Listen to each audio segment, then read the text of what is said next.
Dr. Narayana Group of Institutions and iCreate Degree College 100% placement. మీ భవిష్యత్తుకి మాది భరోసా.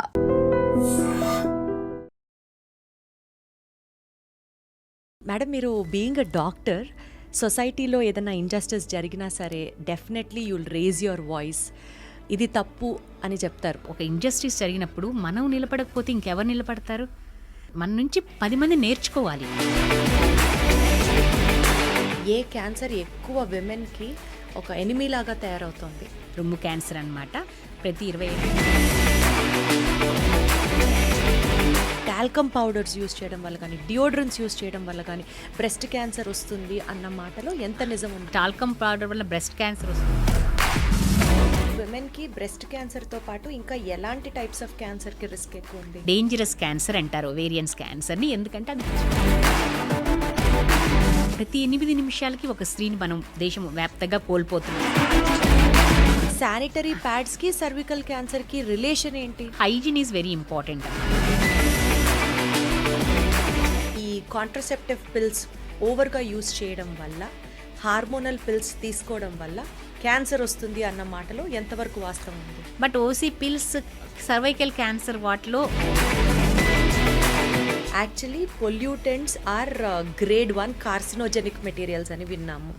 పొల్యూషన్కి expose అవ్వకుండా impossible. Maybe Covid వచ్చిన తర్వాత కొంత జనాలకు అవగాహన వచ్చి మాస్క్ అయితే పెట్టుకుంటున్నారు, కానీ how do we prevent that? 30% of the cancers are induced with the stress we face అని ఒక స్టడీలో చెప్పారు మేడం. సో స్ట్రెస్కి, ఇండియన్ విమెన్కి ఆ రెండు సినోనిమ్స్ కదా మనకి. How do we actually come out of it? Stress అనేది main one of the risk factors for cancers, especially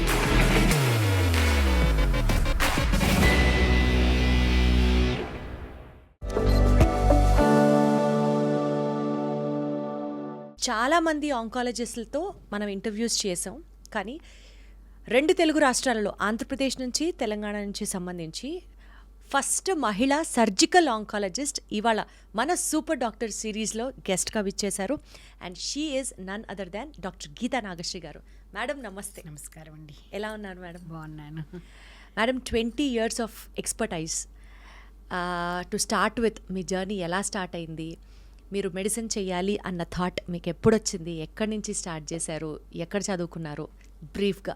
నేను పుట్టి పెరిగింది కొత్తగూడెం అమ్మ, ఉమ్మడి ఖమ్మం జిల్లా. ఇప్పుడు కొత్తగూడెం భద్రాద్రి జిల్లా. కొత్తగూడెంలో నేను అక్కడే నా చైల్డ్హుడ్ అంతా అక్కడే అమ్మ. అక్కడ స్కూల్లో సెయింట్ జోసెఫ్స్ హై స్కూల్ అని వెరీ గుడ్ స్కూల్. అదే బ్రదర్స్ రన్ చేసే స్కూలు. దాంట్లో మొత్తం ఎల్కేజీ నుంచి 10th క్లాస్ వరకు నేను అక్కడే చదివాను. సో ఇంకా ఇంటర్లో ఇంకా బైపీసీ తీసుకొని మెడిసిన్ చేయాలనే బైపీసీ తీసుకొని. అంటే చిన్నప్పటి నుంచి గట్టిగా ఉండేదా సంకల్పం మెడిసిన్ చేయాలి, డాక్టర్ అవ్వాలి అని? ఏదో ఒకటి యూజువల్గా మనకి ఇలా పేరెంట్స్ ఇంజనీరింగ్ సైడ్ కానీ మెడిసిన్ సైడ్ కానీ అనుకుంటారు కదా. యూజువల్గా ఆ రోజుల్లో అలానే ఉండేది కదా ఆప్షన్. సో నాకు ఎక్కువగా మెడిసిన్ ఇంట్రెస్ట్ ఉండేది. అలానే మ్యాథ్స్ కూడా బాగానే వచ్చేది, కానీ ఇంట్లో కూడా మెడిసిన్ చేస్తే బాగుంటుందనే అభిప్రాయం వ్యక్తం చేశారు. సో నాకు కూడా కొంచెం మెడిసిన్ సైడ్. మెడిసిన్ నేను గుంటూరు మెడికల్ కాలేజ్ అమ్మ. సో దాని తర్వాత పీజీ జిప్మర్ పాండిచేరిలో చేశాను. అసలు గుంటూరు మెడికల్ కాలేజ్ అంటేనే చాలా మెరిటోరియల్ స్టూడెంట్స్ ఉంటారు అని ఒక టాక్. మళ్ళీ పీజీ పాండిచేరిలో చేశారు, జిప్మర్లో చేశారు. దాని తర్వాత MCh surgical oncology, Kidwai memorial institute of oncology, Bengaluru అమ్మ. అచ్చా. సో మీరు చాలా స్టూడియస్ అయితే ఎంతసేపు పుస్తకాలేనా? అలా ఏం కాదు, నేను ఐఎమ్ ఇంటూ ఎవ్రీథింగ్. మేడం, మీరు బీయింగ్ అ డాక్టర్, సొసైటీలో ఏదైనా ఇంజస్టిస్ జరిగినా సరే definitely you'll raise your voice. ఇది తప్పు అని చెప్తారు అని విన్నాను మీ గురించి. Is that right or wrong? కొంతవరకు రైటే మీరు అన్నది. ఎందుకంటే యాజ్ ఏ డాక్టర్ అంటే ఇప్పుడు మన భారతదేశంలో డెఫినెట్గా ఇప్పుడు కన్నా కొంచెం డాక్టర్ ఇంపార్టెంట్. అనాదిగా డాక్టర్ అనేవాళ్ళు ఒక prominent member of the society అండి. We should stand as a example for the other members in the society, not as a doctor, as a proper responsible citizen also. Absolutely. So డెఫినెట్గా మనం rise చేయకపోతే, ఇంకా ఒక injustice జరిగినప్పుడు మనం నిలబడకపోతే ఇంకెవరు నిలబడతారు? మన నుంచి 10 మంది నేర్చుకోవాలి. ఆదర్శంగా. తప్పే అంటే యూజువల్గా మా హస్బెండ్ కూడా చెప్తాడు ఎవ్రీథింగ్ వైట్, అంటే వైట్ ఆర్ బ్లాక్ ఉండదు, గ్రే అనేది ఉంటుందని. మాకు ఇది ఐదర్ వైట్ ఆర్ బ్లాక్, అంటే గ్రే అనేది మాకు తెలియదు అనమాట. అంటే ఇప్పుడు ఈవెన్ పేషెంట్స్ కూడా ఇక్కడ ఇంజస్టిస్ ఈవెన్ చాలాసార్లు మా ఎంప్లాయీ ఇది తప్పు, ఇది చేయకూడదు అని చాలా వరకు ఫైట్ చేస్తాను. దానివల్ల మాకు నేను ఫేస్ చేసిన సిచ్యువేషన్స్ ఉన్నాయి, లాసెస్ ఉన్నాయి. బట్ మన ప్రిన్సిపల్స్ అంతా we had to stand up to ఆ లాసెస్ కానీ ఇది కానీ మన ఇండివిజువాలిటీ, మనకొక నేచర్, మనకొక స్టాండ్ ఉన్నప్పుడు we should not bother about this. మనదేదో మనం అంటే మన స్టాండ్ ఏంటి సొసైటీలో, జస్టిస్ ఏంటి అనేది మనం చూసుకోవాలి. హ్యాట్స్ ఆఫ్ టు యూ అండి, hats off to you on that note. Thank you. First surgical oncologist మీరు. అంటే యూజువలీ నేను ఇట్లాంటి సూపర్ డాక్టర్ సిరీస్ చేసేటప్పుడు కూడా కొంతమంది ఆంకాలజిస్ట్తో మాట్లాడినప్పుడు what inspired you to select this particular cancer field అని అడిగినప్పుడు చాలామంది చెప్పిన పాయింట్ ఏంటంటే, అసలు before you selecting this specialisation నువ్వు చాలా ఫ్రస్ట్రేట్ అవుతావు, చాలా కేసెస్ని చూడాల్సి వస్తుంది, cancer is something which is recurring, చాలా పేషెన్స్ ఉండాలి, డిప్రెస్డ్ అవుతావు, మళ్ళీ ఒకవేళ క్యాన్సర్ పేషెంట్స్లో తగ్గినట్టే తగ్గి మళ్ళీ ఎప్పుడు వస్తుందో తెలీదు, so think twice before you select this అనే ఆప్షన్ చెప్పారు మా సీనియర్స్, మా గైడ్స్, మా టీచర్స్ అని చెప్పారు. అలా you being a lady surgical oncology select చేసుకోవడానికి what is that inspiring point ma'am? Inspiring point అంటే నేను జిప్మర్లో పీజీ చేశాను కదమ్మా. అది ఆ రోజుల్లో జిప్మర్ అనేది post graduate institute, super speciality లేదు అక్కడ.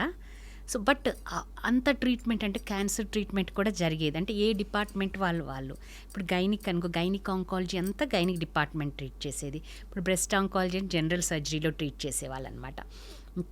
సో ఆ రోజుల్లోనే మాకు ట్యూమర్ బోర్డ్స్ ఉండేది గైనిక్ చేసేటప్పుడు. ట్యూమర్ బోర్డులో ఈ పేషెంట్స్ని చూస్తుంటే చాలామంది వచ్చేవాళ్ళు. అంటే అది ఫ్రీ హాస్పిటల్ అనమాట. అండ్ చాలా మెరుగైన వైద్యం అందుతుంది అక్కడ. ఇన్స్టిట్యూట్ కదా, సెంట్రల్ ఇన్స్టిట్యూట్ కదా, సెంట్రల్ ఫండ్స్ ఉంటే ప్రతిదీ ఫ్రీ అనమాట. ఈవెన్ కిమో డ్రగ్స్ కానీ ఆ రోజులు అంతా ఫ్రీ అనమాట. సో 4 స్టేట్ల నుంచి, ఆంధ్రప్రదేశ్, తమిళనాడు, కర్ణాటక అన్నిటి నుంచి అక్కడికి వచ్చేవాళ్ళు అనమాట. ఎస్పెషల్లీ ఆ రోజుల్లో ఇన్ని క్యాన్సర్ సెంటర్స్ ఎక్కడా లేవమ్మా. చెన్నైలో అడియార్ ఉండేది, ప్రైవేట్లో ఉండే, బట్ ప్రైవేట్ వైద్యం అందరికీ ఎఫోర్డబుల్ కాదు కదా. ఇప్పుడన్నా స్కీమ్స్ వచ్చినాయి, ఆరోగ్యశ్రీ అని, ఆయుష్మాన్ భారత్ అని. ఆ రోజుల్లో ఏమి స్కీమ్స్ లేవు. నేను చెప్పేది లేట్ 90s, 99, 2000 ఆ టైంలో. మేము పీజీ 99లో. సో ఆ టైంలో ఏమీ లేవు. సో ఇలాంటి క్యాన్సర్ వైద్యానికి ఫ్రీగా వస్తుందని అన్ని స్టేట్స్ నుంచి అది ఆ ఇన్స్టిట్యూట్కి వచ్చేవాళ్ళు అనమాట. సో అలా చూస్తుంటే ఎస్పెషలీ సర్వైకల్ క్యాన్సర్, ఉమెన్లో వచ్చే సర్వైకల్ క్యాన్సర్ చాలా యంగ్ ఉమెన్, ఆ బెల్ట్ ఎస్పెషల్లీ తమిళనాడులో ఒక బెల్ట్లో చాలా ర్యాంపెంట్గా, ఇది హెచ్పివి వైరస్ వలన వస్తుంది కదా, సెక్షువల్లీ ట్రాన్స్మిటెడ్ వైరస్ అనమాట. ఆ బెల్ట్లో చాలా ఎక్కువ కూడా అనమాట. చాలా ఎంత వందల మంది అంటే అంటే చాలా మదర్స్ ఆర్ వెరీ యంగ్ అనమాట. వాళ్ళు అసలు సర్వైకల్ టోటలీ ప్రివెంటబుల్ క్యాన్సర్. అలాంటిది 3rd stage 4th stage they are succumbing to the disease. అంటే వాళ్ళు ఆ డిసీజ్తో చనిపోవటం ఒకసారి చూశాను అనమాట. ఒక యంగ్ 30 years చనిపోతే, పిల్లలు జస్ట్ 8 years 7 years కిడ్స్ పక్కన. సో నాకు ఏదో అది చూసి ఏదో ఆంకాలజీ అంటే ఇది జనరల్ దీనికన్నా కూడా I should go towards oncology అనే ఇది అప్పుడు ఏర్పడిందనమాట. So now that you are a gynaec surgical oncologist. Surgical oncologist and gynaec oncologist కూడా. అబ్సల్యూట్లీ. సో మేడం, స్టార్ట్ చేస్తే about cancers and women specially దీని గురించి మాట్లాడితే, మహిళలకి ఎన్ని రకాల క్యాన్సర్స్ వచ్చే అవకాశాలు ఉన్నాయి, అండ్ ఏ రకమైనటువంటి క్యాన్సర్ ఎక్కువ ఇవాళ రోజుల్లో డ్రాస్టిక్గా పెరిగిపోతుంది, ఏ క్యాన్సర్ ఎక్కువ విమెన్కి ఒక ఎనిమీలాగా తయారవుతుంది? బ్రెస్ట్ క్యాన్సర్ అమ్మ, రొమ్ము క్యాన్సర్ అనమాట. ప్రతి 28 మంది స్త్రీలలో ఒకరికి వచ్చే అవకాశం ఉంది. ఇది యాక్చువల్లీ ఒకప్పుడు పాశ్చాత్య సంస్కృతికి పరిమితమైన ఈ బ్రెస్ట్ క్యాన్సర్ అనేది మన భారతదేశంలో స్త్రీలలో ఇప్పుడు అత్యధిక శాతంలో వస్తుందన్నమాట. ఒకప్పుడు సర్వైకల్ క్యాన్సర్ హైయెస్ట్ ఉండేదన్నమాట. రాను హైజీను మన దీని వల్ల కొంతవరకు తగ్గుతుంది. అయినా కానీ బ్రెస్ట్ క్యాన్సర్ సంఖ్య చాలా ఎక్కువ అవుతుంది. దీనికి కారణం ఏమంటే అతివేగంగా మారుతున్న మన జీవన శైలి కూడా అనమాట. ఇది ఒకప్పుడు డిసీజ్ ఆఫ్ ద వెస్ట్ అనేవాళ్ళం అనమాట. ఇది యాక్చువల్లీ కొంచెం హై సోషియో ఎకనామిక్ ఉమెన్లోనే ఎక్కువ ఉండేదన్నమాట. ఇప్పుడు ఇర్రెస్పెక్టివ్ అందరికీ వస్తుంది. అండ్ ఇప్పటికీ కంపేర్ చేస్తే అర్బన్ ఉమెన్లో ఎక్కువ ఉంటుంది శాతం రూరల్ ఉమెన్తో కంపేర్ చేస్తే అంటే బ్రెస్ట్ ఎట్లా క్యాన్సర్. మేడం? ఎందుకు urban population అంటే లైఫ్ స్టైల్ అమ్మ, లైఫ్ స్టైల్. అండ్ మీరు చూడండి అన్నీ మారిపోయినాయి. ఇప్పుడు మా జనరేషన్కి ఇప్పుడు మన జనరేషన్, ఈ జనరేషన్కి చూసుకుంటే ఎవ్రీథింగ్ హ్యాస్ చేంజ్డ్. ఇప్పుడు ఒక అమ్మాయిని టీనేజ్ నుంచి మనం చూసుకున్నాం అనుకో, ఆ జనరేషన్లో మెనార్కి ఎప్పుడు వచ్చేది, పెద్ద మనిషి అయ్యేది 14-15, ఇప్పుడు 10-11 ఇయర్స్. ఏజ్ ఆఫ్ మెనార్కి తగ్గింది. ఏజ్ ఆఫ్ మెనోపాస్ కూడా 45-48కి వచ్చేది అంతకుముందు. ఇప్పుడు 50-52 కూడా ఉమెన్ ఆర్ మెన్సెస్ వస్తుంది. అండ్ నెంబర్ ఆఫ్ చిల్డ్రన్ ఎక్కువ ఉండేవాళ్ళు, 4, 5, 10 కూడా ఉండేవాళ్ళు. ఇప్పుడు ఒకళ్ళు ఇద్దరు. And number of years of hormone exposure పెరిగింది. అదే కాకుండా మన తినే ఆహారం, పీల్చే గాలి, త్రాగే నీరు అన్నీ కలుషితం. మనం మొత్తం హార్మోన్ డ్రివెన్ కదా. ఇప్పుడు పాలు కానీ, నాన్ వెజిటేరియన్ మాంసాహారం కానీ, ఇదంతా హార్మోన్ డ్రివెన్, ఆర్టిఫిషియల్గా చేసిందనమాట. సో హార్మోన్తో గ్రో చేసినవి ఇవన్నీ అనమాట. దీని ఇన్ఫ్లుయెన్స్ చాలా ఉంటుంది బాడీ మీద. ఇవన్నీ కారణాలు. అదే కాకుండా ఒక ఊబకాయము, లైఫ్ స్టైల్, సెడెంటరీ, కూర్చొని చేసే ఉద్యోగాలు, వ్యాయామం లేకపోవటం, ఇవన్నీ కూడా కారణాలు. సో బేసికలీ అండి 90% ఆఫ్ ది క్యాన్సర్స్, మరీ ముఖ్యంగా బ్రెస్ట్ క్యాన్సర్ అయితే అర్లీగా కనుక మనం దాన్ని డిటెక్ట్ చేసుకోగలిగితే we can either prevent the damage are at least అది ఎక్కువ స్ప్రెడ్ అవ్వకుండా ఉండడానికి మనం హెల్ప్ చేసుకోవచ్చు అని అంటారు. ఏ బ్రెస్ట్ క్యాన్సరే కాదు, ఏ క్యాన్సర్ అయినా కూడా కీ టు సక్సెస్ అంటే లాంగ్ టర్మ్ మంచి ప్రోగ్నోసిస్, లాంగ్ టర్మ్ సర్వైవల్కి కీ ఏంటంటే ఎర్లీ డిటెక్షన్ అమ్మా. ఇప్పుడు మనం ఎన్ని మందులైన ఉన్నాయి, చాలా అత్యాధునికమైన వైద్యం వచ్చిందంటే అది నిజమే. రోజు రోజుకి రీసెర్చ్ జరుగుతుంది, రోజు రోజుకి కొత్త మాలిక్యూల్ వస్తుంది మార్కెట్లోకి. ఇమ్యూనోథెరపీ అని, టార్గెటెడ్ థెరపీ చాలా వచ్చినాయి అనమాట. ఎన్ని వచ్చినా కానీ ఎర్లీ డిటెక్షన్ చేస్తేనే మనకు లాంగ్ టర్మ్ సర్వైవల్ ఉంటుందన్నమాట. సో ఎర్లీ డిటెక్షన్ చేసి ఇప్పుడు బ్రెస్ట్ క్యాన్సర్ అయితే అట్లీస్ట్ ఎర్లీ డిటెక్షన్కి కొన్ని ఉన్నాయి, స్క్రీనింగ్ టెస్ట్లు ఉన్నాయి. సో అందుకనే ఎప్పుడు చెప్తాం ఈ అవేర్నెస్ ప్రోగ్రామ్కి వెళ్ళినా ఎవ్రీ ఉమెన్ అనమాట 40 దాటాక, అంటే మామూలుగా అమెరికన్ క్యాన్సర్ గైడ్ లైన్స్లో 40 నుంచి 45 వరకు రిస్క్, 45 నుంచి రెగ్యులర్గా మ్యామోగ్రఫీ చేయించుకోవాలని. కానీ మన దేశంలో ది ప్రాబ్లం ఏంటంటే compare to west 10 years age of incidence of breast cancer is less. So మనం 10 ఏళ్ళు అంటే ముందు వస్తుంది మనకి యావరేజ్ ఇన్సిడెంట్. సో మన ఉమెన్ 40 నుంచి స్టార్ట్ చేస్తేనే బెటరు.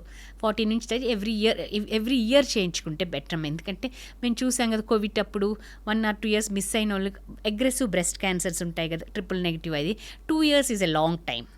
ఒక్కోసారి మధ్యలో వచ్చే అవకాశం ఉంది. ఎవ్రీ ఇయర్ చేయించుకుంటే బెటరు. అందులో రిస్క్ ఉన్నవాళ్ళు అంటే ఫ్యామిలీ హిస్టరీ ఉన్నవాళ్ళు, వాళ్ళకి వేరే ప్రోటోకాల్ ఉంటుంది screening. Mammography and MR mammogram అంటే ఎంఆర్ఐ, బ్రెస్ట్ ఎంఆర్ఐ కూడా చేస్తాం అంటే ఇయర్లీ. అదొకటి ఇదొకసారి. ఎవ్రీ 6 months, ఈ 6 months మ్యామోగ్రఫీ చేస్తే నెక్స్ట్ 6 monthsకి ఎంఆర్ మ్యామోగ్రామ్ చేస్తాం అనమాట. అట్లా హై రిస్క్ అంటే బ్రకా పాజిటివ్, అంటే బ్రకా అనే జీన్ వంశపారంపర్యంగా వస్తుందన్నమాట. ఆ జీన్ పాజిటివ్ వస్తే చాలా high chances breast cancer and ovarian cancer వచ్చే ఛాన్స్ ఉంటుందన్నమాట. సో ఫ్యామిలీ హిస్టరీ ఉన్న వాళ్ళకి ఇప్పుడు ఆ టెస్ట్ వచ్చింది, బ్లడ్ టెస్ట్ చేస్తే ఆ జీన్ పాజిటివ్ ఆర్ నెగిటివ్ తెలుస్తుంది. ఒకవేళ నిజంగా పాజిటివ్ వస్తే అయితే బ్రెస్ట్, అంజలినా జోలీ గారు పాజిటివ్ వస్తే మీకు తెలుసు అందరికి, she has removed bilateral mastectomy చేయించుకొని రీకన్స్ట్రక్షన్ చేయించుకుంది. అది మనం ఐదర్ వాళ్ళకి కౌన్సిల్ చేసి పేషెంట్ ఇష్టం, అది either they go for mastectomy, bilateral mastectomy, reconstruction, or they can opt for this screening, regular screening. So మనం ఆ స్క్రీనింగ్లో బ్లడ్ టెస్ట్లో కానీ పాజిటివ్ వస్తే మేడం, ఒకవేళ క్యాన్సర్ లేకపోయినా సరే మనము ఆ ఆపరేషన్ చేసేసుకోవడమేనా? వచ్చే ఛాన్స్ వెరీ హై లైఫ్ టైంలో. అచ్చా, కాబట్టి అసలు బ్రెస్టే తీసేస్తే ఇంకా అసలు క్యాన్సర్ 90 అప్పుడు కూడా 90% రిస్క్ రిడక్షన్ ఉంటుందన్నమాట. దాంతోపాటు ఫ్యామిలీ కంప్లీట్ అయితే బైలేటరల్ ఓవరీస్ కూడా తీసేస్తారు. అప్పుడు ఓవరీస్ తీసే వల్ల ఓవేరియన్ క్యాన్సర్ 90% రిస్క్ తగ్గుతుంది అండ్ బ్రెస్ట్ క్యాన్సర్ రిస్క్ కూడా తగ్గుతుంది. అచ్చా అచ్చా అచ్చా అచ్చా. సో ఈ టెస్ట్ చేయించుకోవడం వల్ల హై రిస్క్ ఉన్న పేషెంట్స్కి అట్లీస్ట్ ఒక డైరెక్షన్ ఉంటుంది. అండ్ నార్మల్ పీపుల్కి 40 years తర్వాత మీరు స్క్రీనింగ్ చేయించుకోవచ్చు అని చెప్తున్నారు. చేయించాలి, రెగ్యులర్గా చేయించాలి మ్యామోగ్రఫీ.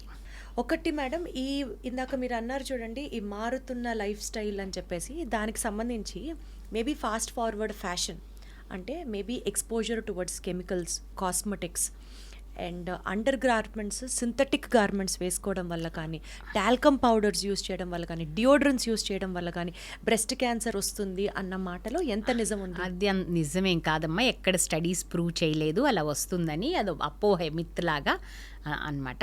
ఎందుకంటే ఎక్కడ కూడా దీని వలన వస్తుంది, టాల్కమ్ పౌడర్ వల్ల బ్రెస్ట్ క్యాన్సర్ వస్తుంది అని ఎక్కడ ప్రూవ్ చేయలేదు. బట్ టాల్కమ్ పౌడరు ఇప్పుడు పిల్లలు కదా వెజైనా దగ్గర డైపర్ దగ్గర వేస్తే ఒకవేళ వెజైనా నుంచి ఓవరీస్ లోపలికి వెళ్ళి ఓవేరియన్ క్యాన్సర్ రిస్క్ ఉంది టాల్కమ్ పౌడర్ పెరిటోనియల్ సర్ఫేస్లో తగిలితే అనే కొన్ని స్టడీస్ ఉన్నాయి. కానీ టాల్కమ్ పౌడర్ వలన, ఈ డియోడ్రెంట్స్ వలన, ఈ సింథటిక్ బ్రాస్ వలన బ్రెస్ట్ క్యాన్సర్ వస్తుందని మాత్రం ఎక్కడ స్టడీస్ లేవు. రైట్. సో మేడం, ఇప్పుడు విమెన్కి బ్రెస్ట్ క్యాన్సర్తో పాటు ఇంకా ఎలాంటి టైప్స్ ఆఫ్ క్యాన్సర్కి రిస్క్ ఎక్కువ ఉంది? అంటే ఏ క్యాన్సర్, ఇప్పుడు మెన్లో వచ్చే క్యాన్సర్లు ఏ అయినా రావచ్చమ్మా, ఉమెన్కి కూడా. ఎక్స్ట్రా ఏంటంటే ఉమెన్కి బ్రెస్ట్ అండ్ గైనకలాజికల్ మ్యాలిగ్నెన్సీ శాతం ఎక్కువ. అట్లానే ఇప్పుడు బ్రెస్ట్ తర్వాత ఎక్కువ గర్భసంచి ముఖద్వారానికి సంబంధించిన క్యాన్సర్ ఒకప్పుడు చాలా ర్యాంపెంట్ ఉండేది. అండ్ ఇప్పుడు కూడా గ్రామీణ ప్రాంతాల్లో స్త్రీలలో, లో సోషియో ఎకనామిక్ ఉమెన్లో సర్వైకల్ క్యాన్సర్ చాలా అధిక శాతంలో ఉంది. ఇప్పుడు కూడా it is totally preventable cancer. ఈనాటికి కూడా ప్రతి 8 నిమిషాలకి ఒక స్త్రీని మనం దేశం వ్యాప్తంగా కోల్పోతున్నాం సర్వైకల్ క్యాన్సర్తో. సో అది అంటే అది ఇంకా ఇప్పుడు హెచ్పివి వ్యాక్సిన్స్ వచ్చినాయి. ఇప్పుడు పిల్లలకి వ్యాక్సినేట్ చేయమని చెప్తున్నాం. టీనేజ్ గర్ల్స్కి మ్యారిటల్ అంటే ఏజ్ ముందే వ్యాక్సినేట్ చేయమని చెప్తున్నాం. సో దట్ ఈ అట్లీస్ట్ 90-95% ప్రొటెక్షన్ ఉంటుంది సర్వైకల్ క్యాన్సర్ రాకుండా. సో ఎట్లా మేడం ఆ వ్యాక్సిన్ ఎలా పనిచేస్తుంది? ఫస్ట్ డోస్ ఎప్పుడు వేయాలి, దాని అంటే తర్వాత డోస్ ఎప్పుడు అంటే వేయాలి? ఫస్ట్ 1, 2 and 6 monthsకి వేస్తారు యూజువల్గా 3 డోస్. ఇప్పుడు కొన్ని స్టడీస్ గార్డ్స్లు 9 అయితే 2 డోస్ ఇస్తారు. కొన్ని స్టడీస్ అసలు 1 డోస్ కూడా చాలని వచ్చినాయి. అవి ఇంకా అంటే స్టాండర్డ్ ఆఫ్ కేర్ అని కొన్ని స్టడీస్ ఉన్నాయి. బట్ అది ఇంకా స్టాండర్డ్ లేదు. 2 డోసెస్కి చాలా ఎక్కువ స్టడీసే ఉన్నాయి. బట్ ఇప్పటికైతే 3 డోసెస్ ఇస్తున్నారు అందరూ.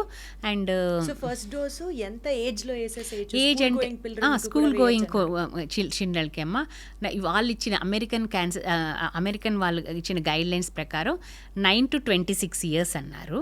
9 years నుంచి, ఎందుకంటే ఎర్లీగా ఇస్తే ఇమ్యునోజెన్సిటీ ఎక్కువ ఉండి ఎక్కువ యాంటీబాడీస్ ప్రొడ్యూస్ అవుతుందని ఒక కాన్సెప్ట్ ఉందన్నమాట. సో ఎర్లీగా ఇస్తేనే better. So school going children అని అంటే రఫ్గా ఒక 10 years ఆఫ్ ఏజ్, 10, 11, 12, 13 అలా ఇవ్వచ్చు. 10 years నుంచి ఎప్పుడైనా ఇవ్వచ్చు హెచ్పివి వ్యాక్సిన్ ఇవ్వచ్చు. డెస్పైట్ హెచ్పివి వ్యాక్సిన్ 90% ఎఫికసీ అని స్టడీస్ చెప్తున్నప్పటికీ కూడా సెక్షువల్లీ ట్రాన్స్మిటెడ్ వైరస్ వల్ల ఈ క్యాన్సర్ వస్తుంది. కాబట్టి కొంచెం జనాల్లో ఆ సోషల్ ట్యాబు ఉందా అండి?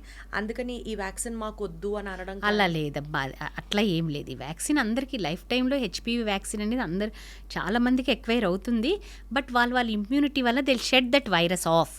ఎప్పుడైతే ఇమ్యూనిటీ కొంచెం తక్కువ ఉందో అప్పుడు ఒక్కొక్కసారి కొన్ని హై రిస్క్ వైరసెస్, ఇప్పుడు క్యాన్సర్ కాజింగ్ హెచ్పివి 16 and 18 అలాంటి వైరసెస్ ఆ సర్వైకల్ క్యాన్సర్ ఆ టిష్యూస్లో చొచ్చుకుపోయి ఆ సెల్స్లో డిఎన్ఏతో ఇంటిగ్రేట్ అయ్యి ఆ చేంజెస్ డిఎన్ఏ సెల్లో చేంజెస్ చేస్తాయి అన్నమాట. అది ఒకసారి కాదు. ఫస్ట్ డిస్ప్లేషియా కూడా 3 stages ఉంటుంది అనమాట. 1, 2, 3 అని, తర్వాత ఇన్సిట్యూ వస్తుంది, తర్వాత ఇన్వేషన్ వస్తుంది క్యాన్సర్. ఈ స్టేజ్ అంతా తీసుకుంటే 10 ఏళ్ల పాటు టైం ఉంటుందమ్మా. అంటే ఎట్లా మేడం ఎక్స్ప్లెయిన్ చేయరా ఆ స్టేజెస్ని కాస్త? ఇప్పుడు ఫస్ట్ యాక్చువల్గా హెచ్పివి వైరస్ ఉన్నా కూడా చాలాసార్లు ఇమ్యూనిటీ ఉమెన్కి బాగుంటే అదే ఆ వైరస్ దానంతా అది వెళ్ళిపోతుంది, బాడీ నుంచి షెడ్ అయిపోతుంది. ఒక్కొక్కసారి ఇప్పుడు ఇమ్యూనిటీ లో ఉన్నా, ఒక్కొక్కసారి high risk viruses 16, 18 cancer causing virus అలాంటివి అక్కడే ఉండిపోయి దీర్ఘకాలికంగా ఆ సెల్స్లోకి చొచ్చుకుపోయి లోపలికి వెళ్ళిపోయి ఆ డిఎన్ఏతో ఇంటిగ్రేట్ అవుతాయి. ఆ డిఎన్ఏతో ఇంటిగ్రేట్ అయ్యి ఆ రిప్లికేషన్ అప్పుడు అబ్నార్మల్గా రిప్లికేట్ ఆ సెల్స్లో చేంజెస్ చేస్తాయి అన్నమాట. నార్మల్ సెల్ని డిస్ప్లాస్టిక్ సెల్గా చేస్తుంది అనమాట. దాన్ని సర్వైకల్ డిస్ప్లేషియా అంటారు. సర్వైకల్ ఇంట్రాఎపిథీలియల్ నియోప్లాజం అంటారు. దాన్ని 1, 2, 3 డిపెండింగ్ ఆన్ ఆ మైక్రోస్కోపిక్ ఫైండింగ్ ప్రకారం డివైడ్ చేస్తారు. ఫస్ట్ 1 వస్తుంది, తర్వాత 2, తర్వాత 3గా మారుతుంది. ఆ తర్వాత ఇన్సిట్యూ అంటారు. ఇన్సిట్యూ అంటే క్యాన్సర్ అంటే ఆ సెల్ క్యాన్సర్ సెల్ లాగా ఉంటుంది, కానీ దానికి బేస్మెంట్ ఇన్వేడ్ చేయదు. అంటే దానికి వేరే స్ప్రెడ్ అయ్యే కెపాసిటీ ఉండదు, అక్కడ వరకే పరిమితమై ఉంటుందన్నమాట. అది కూడా ప్రీ క్యాన్సరస్ స్టేజ్ కిందకే వస్తుంది, ఇంకా క్యాన్సర్ కాదు. స్టేజ్ 0 ప్రీ క్యాన్సరస్ కిందే వస్తుంది. మళ్ళీ అది ఇన్వేషన్ ఉన్నప్పుడే అది క్యాన్సర్ అంటారు. దాంట్లో స్టేజ్ 1, 2, 3, 4 సో అని వన్స్ ఉంటుంది. ఇన్వేషన్ జరిగిన తర్వాత stages of the cancer can be classified. అవును. దానికి సర్విక్స్ వరకే పరిమితం అయితే అది 1 ఉంటుందన్నమాట. పక్కనెమ్మటి అది 1లో కూడా 1A 1B ఉంటుంది. పక్కనెమ్మటికి వెళ్తే పారామెట్రియంకి అది వెళ్తే 2A 2B అట్లా వెజైనాకి వెళ్తే అలా క్లాసిఫై చేయాలి. 3 అంటే లింఫ్ నోడ్స్కి వేరే చోటకి స్ప్రెడ్, 4 అంటే డిజిటల్ ఆర్గన్స్కి స్ప్రెడ్ అవుతాం. ఇట్లా క్లాసిఫై చేస్తాం అనమాట. యూజువల్గా ఏంటంటే ఇది నార్మల్ సెల్ నుంచి డిస్ప్లేషియా, తర్వాత ఇన్సిట్యూ మ్యాలిగ్నెన్సీ ఇలా మారటానికి ఒక 10 ఏళ్ల పాటు టైం. 10 ఏళ్ళు పడుతుంది. మనం ఆ డిస్ప్లేషియా టైంలోనే ఐడెంటిఫై చేయలేమా మేడం? చేయగలము, అదే కదా ప్రాబ్లము. స్క్రీనింగ్ ఇప్పుడు వెస్ట్లో పాపులేషన్ బేస్డ్ స్క్రీనింగ్ ఉంటుంది. ఆల్ ఎలిజిబుల్ ఉమెన్కి ఇప్పుడు Pap smear every 3 years, DNA test చేస్తే ఎవ్రీ 5 years. గవర్నమెంటే పిలిచి చేస్తుందమ్మా. ఎక్కడ వెస్టర్న్ కంట్రీ. మనకి ఇప్పుడు అధిక జనాభా ఉన్న దేశం కాబట్టి బడ్జెట్ వైజ్ కూడా హెల్త్ తక్కువ కాబట్టి మన దేశంలో అది పాసిబుల్ అవ్వకపోవచ్చు. అయినా కానీ ఇప్పుడు చాలా వరకు ఏఎన్ఎంస్లో ఆ ప్రోగ్రామ్స్ జరుగుతున్నాయి. ఇప్పుడు లో రిసోర్స్ సెట్టింగ్లో visual inspection with acetic acid అంటే ప్యాప్స్మియర్ కూడా చెయ్యక్కల. ప్యాప్స్మియర్ చేయాలి, మళ్ళీ ఆ స్లైడ్స్ చేసి వేరే చోటకి ట్రాన్స్పోర్ట్ చేయాలి, some expert pathologist should report, అవన్నీ లేకుండా 5% గ్లేషియల్ ఎస్టిక్ యాసిడ్ ఆ సర్విక్స్కి పూస్తే చేంజెస్ అబ్నార్మల్గా ఉన్న ఏరియా వైట్గా తయారవుతుందన్నమాట. అది ఏఎన్ఎంస్ ఎక్స్టర్నల్ ఫౌండింగ్సే మనం ఎక్స్టర్నల్ ఫైండింగ్స్ ఇప్పుడు పారామెడిక్స్ అంటే డాక్టర్స్ అక్కడ పారామెడిక్స్ కూడా నేర్పించి వాళ్ళు కూడా చేస్తున్నారనమాట. ఇప్పుడు అబ్నార్మల్గా బాగా వైట్ ఉందనుకో అక్కడ నుంచి బయాప్సీ చేస్తాం. వాళ్ళు చేయలేకపోతే అలా అబ్నార్మల్గా ఉన్నాయి వేరే హైయర్ సెంటర్స్కి పంపటం అనమాట. ఇది ఇంకా కొంచెం ఈజీగా అందరికీ కూడా లో రిసోర్స్ సెట్టింగ్ WHO డెవలపింగ్ కంట్రీస్కి ఇచ్చిన మెథడాలజీ ఇది. బట్ ఇది ఎంతవరకు ఎక్కడెక్కడ ప్రాక్టీస్ చేస్తున్నారు. అండ్ ఈ విధంగా అందుకని కొంతవరకు తగ్గింది సర్వైకల్ క్యాన్సరు. బట్ ఇంకా మన ఇండియాలో చాలా ర్యాంపెంట్గా 1/5 ఆఫ్ ద వరల్డ్స్ బర్డన్ మన ఇండియాలో ఉందన్నమాట. అదే మీరు 10 ఏళ్ల పాటు అన్నారు. ఆ 10 ఏళ్ల పాటు ఎప్పుడు ఒక ఉమెన్ని ఒక జస్ట్ సర్వైకల్ ఎగ్జామినేషన్ చేసినా కానీ మనకు తెలుస్తుంది. అలాంటిది అసలు ఎగ్జామినేషనే ఉండక ఈ 10 ఏళ్ళు చేంజెస్ అయ్యి మళ్ళీ క్యాన్సర్ అయ్యి 1, 2, 3 స్టేజ్లో వస్తున్నారు మన దగ్గరికి. అది చాలా దురదృష్టం, చాలా unfortunate.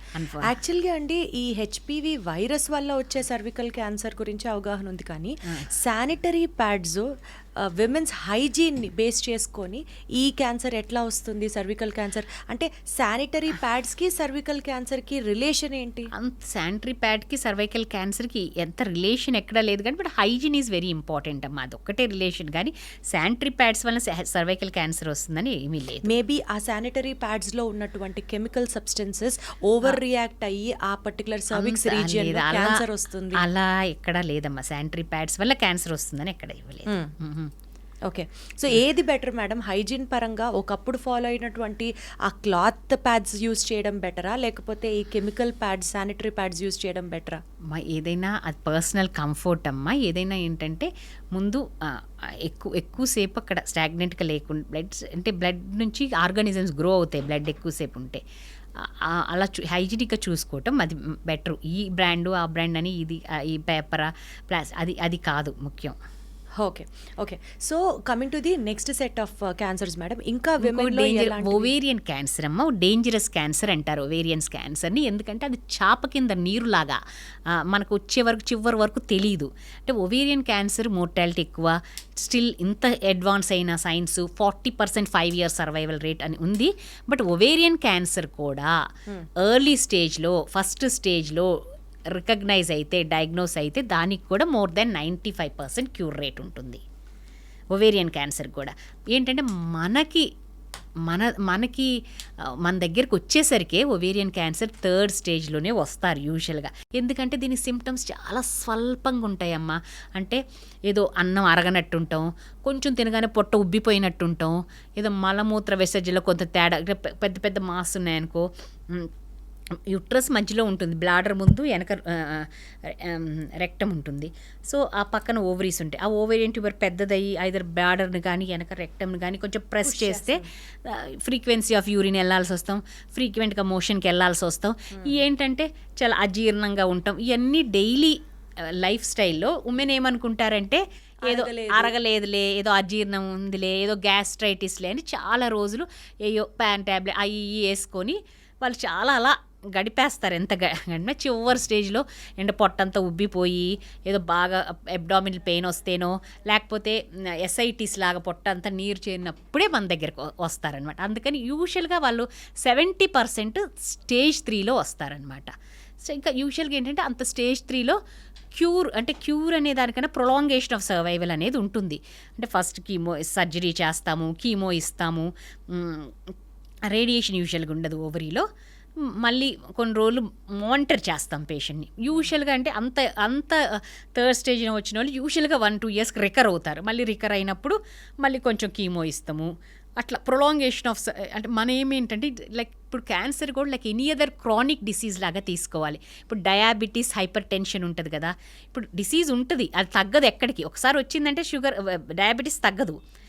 We leave with the disease. మనం డిసీజ్తోనే బతుకుతాం. కానీ ఆ డిసీజ్ ఒక్కొక్కసారి డయాబెటీస్ కూడా ఎక్సెసర్బేషన్స్ ఉంటాయి, ఫ్లేర్ అవుతుంది, ఇన్ఫెక్షన్స్ వస్తాయి. అది వచ్చినప్పుడు దాన్ని ట్రీట్ చేసుకోవటం, మళ్ళీ మామూలుగా మన లైఫ్ స్టైల్ మెయింటైన్ చేస్తాం. ఇప్పుడు క్యాన్సర్ అంతే ఈజీగా క్యాన్సర్ కూడా చేయడానికి కూడా కష్టం. అది క్యాన్సర్ కూడా ఎనీ అదర్ క్రానిక్ డిసీజ్ లాగా తీసుకొని we should maintain the life style. And ఒక పేషెంట్ ఉండేది, మా పేషెంట్ పెద్ద ఆవిడ ఒక 100 కీమోథెరపీస్ అయినా తీసుకునేది.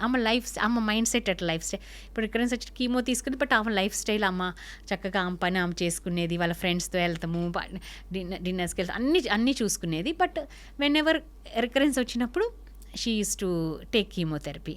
అట్లా mindset depend on the individual అనమాట. పాజిటివ్ యాటిట్యూడ్తో. ఇప్పుడు ఆ పాజిటివ్ యాటిట్యూడ్తో ఇప్పుడు ఆవిడలాగా స్ట్రాంగ్గా ఉన్నారనుకోండి, క్యాన్సర్ వచ్చినా కూడా they can still lead a normal life. Yes possible. అది పాసిబుల్. చాలా మందిని చూస్తా. అంటే నార్మల్ లైఫ్ అంటే కొంతవరకు ఆ కీమో అప్పుడు ఇబ్బంది అనేది ఉంటుంది తాత్కాలికంగా, బట్ దాన్ని అధిగమించి చాలామంది వాళ్ళ లైఫ్ స్టైల్ బాగా లీడ్ చేస్తున్నారమ్మా. ఇప్పుడు లైఫ్ స్టైల్ అన్న మాట వింటే అండి 30-50% of the cancers proper life style, మంచి డైట్ తీసుకుంటే ప్రివెంట్ చేయగలము అని చెప్పి WHO ఎస్టిమేట్స్ విన్నాం. అయితే మన కిచెన్లో ముఖ్యంగా మనం ఆడవాళ్ళ గురించి మాట్లాడుకుంటున్నాం కాబట్టి ఏ ఫుడ్స్ తింటే క్యాన్సర్ని నివారించవచ్చు, అండ్ మనకి తెలుసో తెలియకో కిచెన్ అలవాట్లలో మనం రెగ్యులర్ దైనందిక జీవితంలో చేసే ఎలాంటి ప్రాక్టీసెస్ వల్ల they are more prone to get cancer అంటే ఏం చెప్తారు? గుడ్ క్వశ్చన్ అమ్మా. చాలామంది అడుగుతారు డైట్. ఫస్ట్ ఏదైనా రాగానే మన ఇండియన్స్ ఎస్పెషల్లీ వేరే కన్సర్న్స్ ఏముండవు. అన్నీ తినొచ్చా, ఏమి తినొచ్చు, ఒక్కొక్కసారి అయితే అన్నీ తినొచ్చమ్మా, పత్యమేమని తిన స్పెసిఫిక్ ఫుడ్, ఫిష్ తినొచ్చా, చికెన్ తినొచ్చా, మటన్ తినొచ్చా, అన్నీ తినొచ్చా అని చెప్పాం కదా అన్నా కూడా వాళ్ళకి అతృప్తి అనమాట. ప్రతిదీ అడగాలి డాక్టర్ని, అడిగి తెలుసుకుంటేనే వాళ్ళకి తృప్తి కూడా, ఎస్పెషల్లీ సాటిస్ఫాక్షన్ మన ఇండియన్ దిస్ థింగ్లో. సో మన భారతదేశంలో మనకి అదే పేషెంట్స్ కానీ ఫస్ట్ వచ్చేది ఏ ఫుడ్, ఏదైనా డిసీజ్ కానీ దేనికైనా బారిన పడితే ఏ ఫుడ్ తినాలనేది మేజర్ కన్సర్న్, మేజర్ ఇష్యూ అనమాట. చాలామందికి మిత్స్ ఉంటాయి. అంటే సర్జరీ అయిన తర్వాత పప్పు చాలామంది కొంచెం నార్త్ ఇండియన్స్ అయితే రైస్ తినరు, రైస్ తింటే చీమ వస్తుందేమో అనేతో. మన సౌత్ ఇండియాలో అయితే పప్పులు తినరు, పప్పులు తింటే చీమ వస్తుందా. వాళ్ళకి మనం చెప్పాలి పప్పులు అనేది ప్రోటీన్, అవి తింటేనే వూండ్ హీల్ అవుతుంది. అది కూడా తినకపోతే ప్రోటీన్ రాదు కదా. యూజువల్లీ వెజిటేరియన్స్కి ప్రోటీన్ రాదు. అది మనం రీఇన్ఫోర్స్ చేయాలి. బట్ మన యూజువల్గా డాక్టర్స్ చెప్తే వాళ్ళకి యూజువల్గా వాళ్ళు అర్థం చేసుకుంటారు, మళ్ళీ అలవాట్లు మార్చుకుంటారు. బట్ అంటే మన నేను అది ఎప్పుడు నేను ఎక్కడైనా అవేర్నెస్కి వెళ్ళినా నేను ఇది చెప్తాను. అంటే యాజ్ ఏ లేడీస్ మన ట్రెడిషన్, మన అంటే age old grandmothers kitchen అంటాం కదా, మన పూర్వీకుల నుంచి మనకు అలవాటైన ఆహార పద్ధతులు అనేది చాలా గొప్ప అలవాట్లమ్మ. చాలా గొప్ప బ్యాలెన్స్డ్ డైట్ మనది, సమతుల్యమైన ఆహారం మన కల్చర్లో మనం రోజు తినే ఆహారం. అలాంటిది మనం రాను అట్లీస్ట్ మన జనరేషన్, ఈ జనరేషను వెస్టర్నైజేషను, ఫాస్ట్ ఫుడ్స్కి they are not liking what we are preparing at home. Most of the kids అంటే అందరూ పిల్లలు చాలా వరకు అంతే. అది మన బాధ్యతగా మనం వాళ్ళకి మన ఫుడ్ హ్యాబిట్స్ అలవాటు చేస్తాం, చాలా మంచిది. ఎందుకంటే మనకి అంటే ఆ రోజుల నుంచి మనకి ఏ సైంటిఫిక్ బేసిస్ మీద వాళ్ళు ఈ ఫుడ్ హ్యాబిట్స్ అలవాటు పరుచుకున్నారో కానీ అది చాలా ప్రతి దానికి ఒక సైంటిఫిక్ ఇది ఉందమ్మా రీజను. ఇప్పుడు ఒక బుక్ ఉంటుందన్నమాట, డివిటా అని. ఇట్స్ లైక్ ఎ బైబుల్ ఆంకాలజీకి, అందరూ అదే చదువుతారు. దాంట్లో కూడా ఇచ్చారు కర్క్యూమిన్ అంటే ఒకే ఒక సబ్స్టెన్స్ క్యాన్సర్ ప్రివెన్షన్ లక్షణమే దేనికి ఉంది అంటే కర్క్యూమిన్ అని ఇచ్చారు. అంటే పసుపు అదే పసుపు అనేది ఇప్పుడు ఇచ్చారు, వచ్చింది బుక్లో. కానీ ఏజ్ ఓల్డ్ నుంచి మన తాతలు గారు ఎప్పటి నుంచో మన వందల సంవత్సరాల నుంచి మన ఫుడ్ హ్యాబిట్స్లో పసుపు లేనిది అసలు తినం. పసుపు is part of our food, ప్రతి దాంట్లో వేసుకుంటాము. ఆ తర్వాత ఇప్పుడు పసుపు ప్రివెన్షన్ అని పసుపు బిల్లల్లాగా తీసుకొని వెస్ట్రన్ కంట్రీస్లో కర్క్యూమిన్ ట్యాబ్లెట్స్ అవన్నీ చాలామంది వేసుకుంటున్నారు. యాంటాక్సిడెంట్ ప్రాపర్టీ అవని, క్యాన్సర్ ప్రివెన్షన్ ప్రాపర్టీస్ అవనివ్వండి. సో అట్లాంటివి చాలా ప్రతి వరకు మన ఇండియన్ స్పైసెస్ వాటిలో చాలా మంచి గుణాలు ఉన్నాయన్నమాట. అంటే ఎక్కువగా అసలు ప్రూవ్ చేసింది అయితే పసుపు ఒకటేమ్మా, కర్క్యూమిన్. మిగతా అన్నీ కూడా చాలా వరకు యాంటాక్సిడెంట్ ప్రాపర్టీస్ ఇవన్నీ ఉంటాయమ్మా వీటిలో. And fruits like usual pomegranate వీటన్నిటిలో కూడా యాంటాక్సిడెంట్స్ ఇది ఉంటాయి. కొన్ని క్యాన్సర్స్లో ప్రోమోగ్రానైట్ జ్యూస్ ఈజ్ గుడ్ అని కూడా ఇచ్చారు, ప్రాస్టేట్ క్యాన్సర్స్ అలాంటి వాటిల్లో. సో మన డైటింగ్ మోర్ ఆర్ లెస్ మన డైటరీ హ్యాబిట్స్, మన ఆహార అలవాట్లు అనేది చాలా సమతుల్యమైన ఆహారం, బ్యాలెన్స్డ్ డైట్ తీసుకుంటాం మనం. అదే మన నుంచి మనం తీసుకొని మన పిల్లలకు కూడా అలవాటు చేస్తే చాలా మంచిది. మనకు కూడా ఇక్కడ కర్క్యూమిన్ టాబ్లెట్స్ అవైలబుల్గా ఉన్నాయి కర్క్యూమిన్ ఉన్నాయి. బట్ మనం యూజువల్గా part of our food habits రోజు పసుపు తింటూనే ఉంటాం. పసుపు వేస్తాం కదా, అది ఇంట్లో వాళ్ళందరికీ ఎంత వాటా వెళ్తుందో దాని వల్ల జరిగే మంచి ఎంతో క్యాలిక్యులేట్ చేసుకోకుండా should we also make curcumin tablets as a part of our regimen అని అడుగుతుంది. వేసుకోవాలంటే వేసుకోవచ్చు, బట్ దాంట్లో కూడా మనం రోజు మన పార్ట్ ఆఫ్ డైట్లో తింటే అంత సప్లిమెంట్ కూడా అవసరం లేదేమో. Okay okay. సో యూజువల్గా మనం ఇళ్లలో మనకి తెలియకుండా మనం చేసే ప్రాక్టీసెస్ వల్ల క్యాన్సర్కి మనం ఎక్కువ ఎక్స్పోజ్ అవుతాము అంటే అవి ఏంటండి, ఆ మిస్టేక్స్ ఏంటి?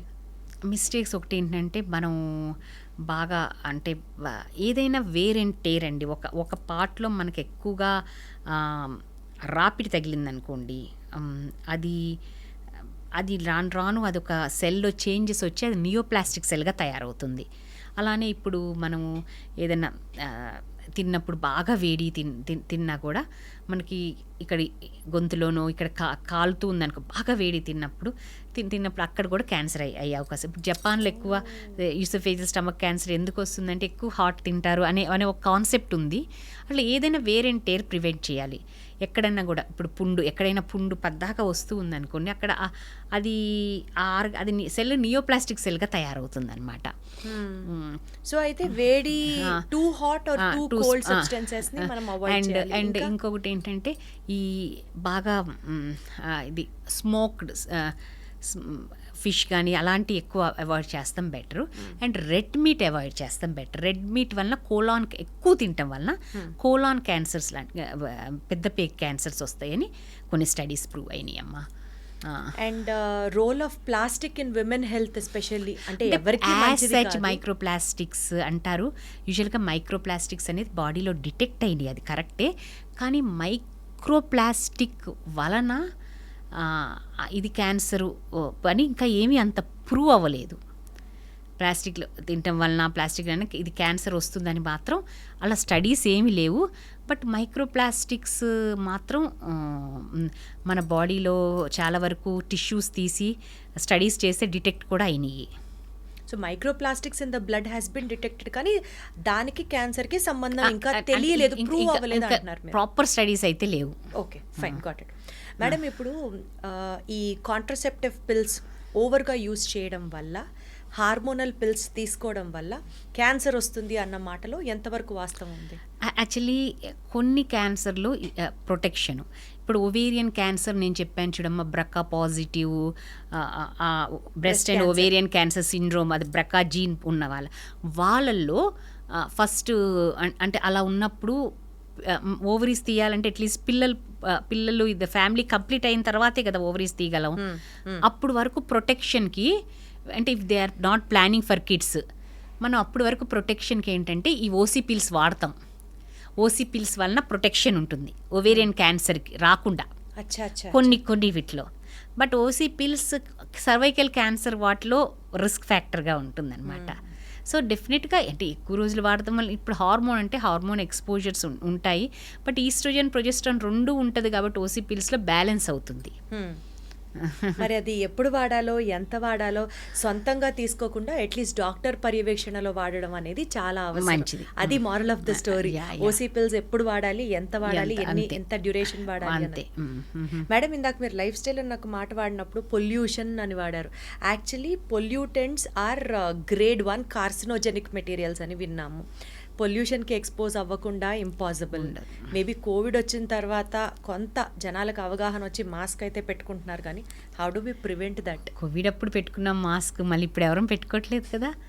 అంటే హౌ డు యూ ప్రివెంట్ అనేది నేచర్. మనం ఏమి ఇప్పుడు సిటీలో ఉంటున్నామమ్మా, మనం ఏమి ఇప్పుడు అంటే ఆ లెక్కను చూస్తే అర్బన్ పాపులేషన్ అంతటికి ఈ రిస్క్ ఉన్నట్లేగా లెక్క. ఉన్నట్టు ఇప్పుడు ఎయిర్లో పొల్యూటెంట్స్ ఉంటాయి అన్నీ. అంటే ఎయిర్లో అన్ని పొల్యూటెంట్స్ కార్సినోజెనిక్ కాదమ్మా.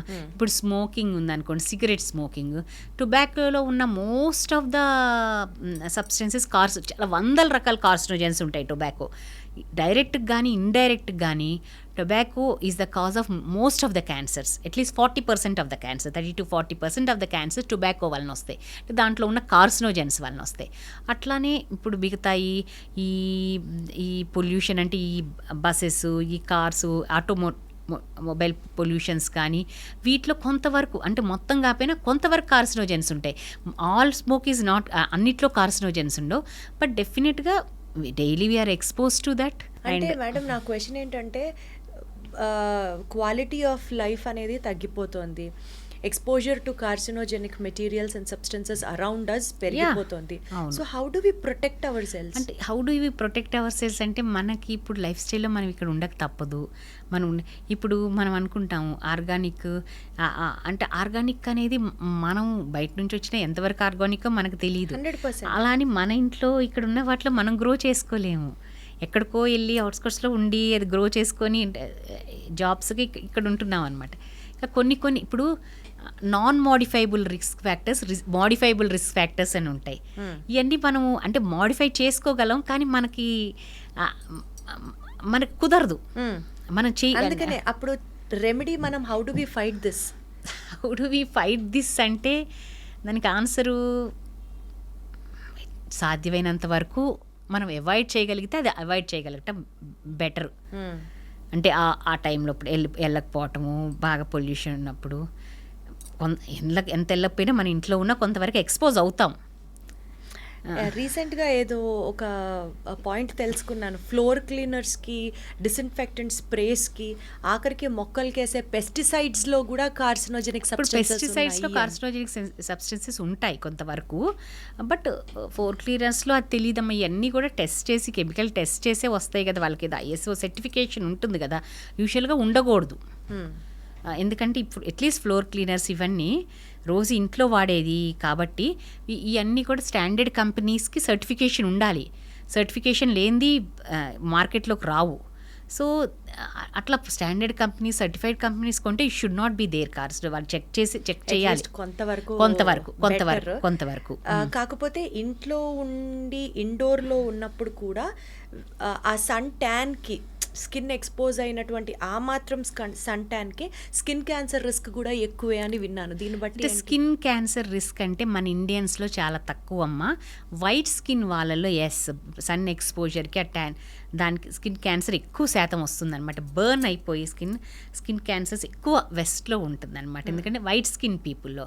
మన ఇండియన్ స్కిన్ కలర్కి యూజువల్గా మెలనిన్ ఎక్కువ ఉంటుంది కదా, ప్రొటెక్షన్ ఇన్సిడెంట్స్ తక్కువ వెస్ట్తో కంపేర్ చేస్తే. బట్ కాస్మెటిక్స్ అప్లై చేసుకుంటున్నా, లేకపోతే కాస్మెటిక్స్ వలన స్కిన్ క్యాన్సర్స్ అంటే మళ్ళీ అగైన్ స్టాండర్డ్ కంపెనీస్ కాస్మెటిక్ అన్నీ టెస్ట్ చేయాలి, టెస్ట్ చేసే వస్తాయి అన్నమాట.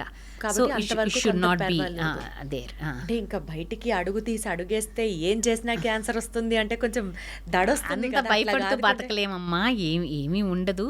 మన లైఫ్ స్టైల్ మనము సమతుల్యం అంటే balanced diet, exercise, good sleep, good life style maintain చేస్తే కొంతవరకు తగ్గొచ్చు.